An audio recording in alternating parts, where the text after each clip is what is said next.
La palabra Biblia se origina a través del latín, acuñada por primera vez en un libro apócrifo, primer libro de Macabeos, capítulo número 12, verso número 9, donde dice: nuestra intención en este momento no es solicitarle ninguna ayuda, pues son nuestras sagradas escrituras las que nos sirven de consuelo. La palabra biblión es el plural y significa papiro o rollo, usado también para libro. Se cree que este nombre nació como diminutivo del nombre de la ciudad Biblos, importante mercado de papiros de la antigüedad. Esta frase fue empleada por los hebreos helenizados, aquellos que habitaban en ciudades de habla griega mucho tiempo antes del nacimiento de Jesús, para referirse al Tanaj o Antiguo Testamento. Muchos años después empezó a ser utilizada por los cristianos para referirse al conjunto de libros que forman el Antiguo Testamento, así como a los evangelios y a las cartas apostólicas, es decir, el Nuevo Testamento. Ya como un título, se empezó a utilizar en el latín Biblia Sacra, los libros sagrados. Sin embargo, al ser Biblia un cultismo en el latín, acabó pasando de considerarse un plural neutro a un femenino singular, la Sagrada Biblia, entendiendo ya Biblia como el nombre propio de todo el conjunto. La Biblia es una compilación de textos que en un principio eran documentos separados, llamados libros, escritos primero en hebreo, arameo y griego durante un dilatado periodo de tiempo y después reunidos para formar el Tanaj, que es el Antiguo Testamento para los cristianos, y luego el Nuevo Testamento. Ambos testamentos forman la Biblia cristiana. En sí, la Biblia fue escrita a lo largo de aproximadamente 1000 años, desde el 900 a.C. hasta el 100 después de Cristo. Los textos más antiguos se encuentran en el libro de los jueces, titulado Canto de Débora, y en las denominadas fuentes eloísta y avista de la Torá o Pentateuco, que son datadas en la época de los dos reinos, aproximadamente en los siglos X al 8 a.C. El libro completo más antiguo, el de Oseas, es también de la misma época. El pueblo judío identifica la Biblia con el Tanaj, no consintiéndose bajo ningún concepto el término Antiguo Testamento, y no acepta la validez del Nuevo Testamento. Esto es así, ya que no creen en Jesús como el Mesías prometido que ofrece un nuevo pacto en su sangre, reconociendo como texto sagrado únicamente el Tanaj, mientras el canon católico romano de la Biblia, que conocemos hoy, fue sancionado definitivamente en el Concilio de Hipona en el año 393 de nuestra era, ratificado en el Concilio de Cartago en el año 397 y luego nuevamente confirmado por decreto de la cuarta sucesión del Concilio de Trento del 8 de abril de 1546. En otras palabras, ninguna de estas decisiones fue reconocida ni asumida entre los protestantes surgidos a partir del siglo XVI, ni por distintas denominaciones para protestantes surgidas a partir del siglo XIX. El canon de las Biblias cristianas ortodoxas es aún más amplio que el canon de las Biblias católicas romanas, e incluye el Salmo 151, la oración de Manasés, el libro tercero de Edra y el libro tercero de Macabeos.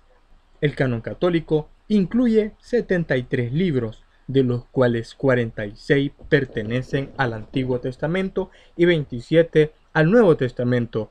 En el Antiguo Testamento, ellos incluyen los llamados libros deuterocanónicos, que significa segundo canon, que no son aceptados ni por el judaísmo ni por el protestantismo. Son los libros de Tobías, Judith, primero y segundo libro de Macabeos, Sabiduría, Eclesiástico y Barut. El Antiguo Testamento narra principalmente la historia de los hebreos, el Nuevo Testamento la vida, muerte y resurrección de Jesús, su mensaje y la historia de los primeros cristianos. El Nuevo Testamento fue escrito en lengua griega koiné, En él se cita con frecuencia el Antiguo Testamento de la versión de los 70, o sea, la Septuaginta, traducción al griego del Antiguo Testamento realizada en Alejandría en el siglo III a.C. La Biblia es para los creyentes la palabra de Dios, por ser indudablemente para esto su inspiración divina. Es un libro eminentemente espiritual y habla sobre la historia de su humanidad, su creación, su caída en el pecado y su salvación, y expone cómo el Dios creador se ha relacionado, se relaciona y se relacionará con el ser humano. De igual forma, la Biblia expone los atributos y carácter de Dios para los creyentes. La Biblia es la principal fuente de doctrina y fe del cristianismo. Ella culmina depositando toda su fe en Cristo.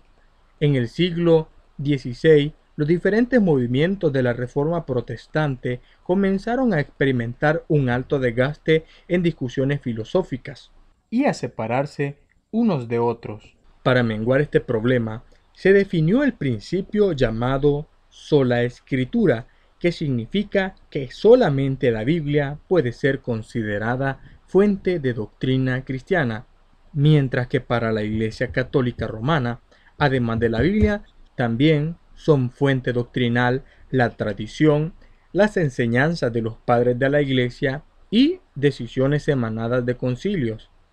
Esta divergencia entre cristianos se intensificó al asumir la Iglesia Católica Romana la idea de que el Papa, como único sucesor de Pedro y consecuentemente custodio y según ellos depositario de las llaves del reino de los cielos, debía ser infalible en asuntos de la fe, moral y doctrina cristiana. Fue allí donde surge el dogma de la infalibilidad papal. Los cristianos protestantes rechazan esta aseveración y consideran como cabeza única de la Iglesia a Jesús. Para ambas partes, esta gran diferencia ya no es considerada tan solo en términos filosóficos o religiosos, sino también como designios divinos plasmados y asentados en la misma Biblia. Y por último, para los judíos ortodoxos, el Nuevo Testamento no tiene validez. El rabino considera como fuente de doctrina el Talmud. La Biblia es un libro usado por todos los cristianos, aun cuando no todos los grupos de cristianos la lean asiduamente. A pesar de las objeciones de algunos críticos, existen pruebas que avalan la afirmación de que gran parte de la Biblia se ha conservado sin cambios importantes hasta nuestros días. Quienes no están de acuerdo con estas afirmaciones apelan a circunstancias tales como traducciones de un idioma a otro, copiado de manuscritos, opiniones divergentes en dogmas, destrucción deliberada. La Biblia no ha llegado como un volumen completo. Hallazgos tales como manuscritos del Mar Muerto han demostrado que aunque los textos encontrados allí y conocidos hasta entonces parecen encontrar cambios menores, ha habido otros textos relevantes relacionados con la Biblia original. Los escritos apócrifos hallados en Egipto, en Nag Hammadi y en Cisjordania, en Qumrán, cerca del Mar Muerto, e incluso en países muy lejanos hacia el sur y el oriente, estos han supuesto una nueva interrogante acerca de si ya estaría completo el canon bíblico o habría que revisarlo de forma detallada. Los defensores de la idea de que las escrituras bíblicas son fieles y están completas se basan en la cantidad de copias idénticas que desde tiempos remotos se ha realizado de las mismas. Los copistas hebreos de las escrituras fueron muy instruidos. Los soferines, los masoretas, que copiaron las escrituras hebreas entre los siglos 6 y 10, solían contar las letras para evitar errores. El erudito en la materia W. H. Green dice sobre las comparaciones entre textos antiguos y modernos: ninguna otra obra de la antigüedad se ha transmitido con tanta exactitud. A continuación, citaré a un autor desconocido que escribió respecto a la Biblia lo siguiente: este libro contiene la mente de Dios, la condición del hombre el camino de salvación, el destino de los pecadores y la bienaventuranza de los creyentes. Sus historias son verdaderas y sus decretos son inmutables. Léela para ser sabio, créela para ser salvo y practícala para ser santo. Contiene la luz para guiarte, alimento para sustentarte y consuelo para animarte. Es el mapa del viajero, es el bastón del peregrino, la brújula del piloto, la espada del soldado. El cielo es abierto y las puertas del infierno son descubiertas. Cristo es su tema principal, nuestro bienestar es su propósito y la gloria de Dios es su finalidad. Debe llenar la mente, gobernar el corazón y guiar los pasos. Léela con calma, con frecuencia y con oración. Te ha sido dada en la vida, será abierta en el juicio y será recordada para siempre. Incluye las mayores responsabilidades, recompensará los mayores trabajos y condenará a todos los que tratan con ligereza su sagrado contenido. Finalizo citando el Salmo 119-105. Lámpara es a mis pies tu palabra y lumbrera a mi camino. Será hasta la próxima, donde seguiremos hablando de la Biblia.